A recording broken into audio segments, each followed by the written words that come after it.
Guru Rabbani, lentera kehidupan. Di negeri Perak, 115 pendidik bukan hanya mengajar di kelas, tapi juga menyampaikan khutbah Jumaat untuk menyinari jiwa, membimbing ummah. Guru bukan sekadar penyampai ilmu, tetapi pembina akhlak, penanam nilai-nilai murni.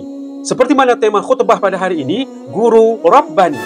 Di mimbar masjid, mereka berdiri bukan sebagai ustaz, tetapi sebagai pendidik yang membawa cahaya ilmu ke dalam hati. Khutbah mereka bukan hanya kata-kata, tetapi doa dan harapan untuk generasi akan datang menjadi jauh lebih baik. Setiap huruf yang diajarkan, setiap nasihat yang diberikan adalah amal jariah yang akan mengalir hingga akhirat. Terima kasih wahai cikgu kerana menjadi pelita dalam kegelapan, kerana membimbing kami dengan sabar dan penuh kasih sayang. Selamat Hari Guru kepada semua pendidik di seluruh tanah air. Semoga setiap ilmu yang anda tanam menjadi cahaya yang menerangi jalan kehidupan kami. Anda adalah pahlawan tanpa tanda jasa, namun jasa anda abadi di dalam hati-hati kami. Terima kasih wahai cikgu.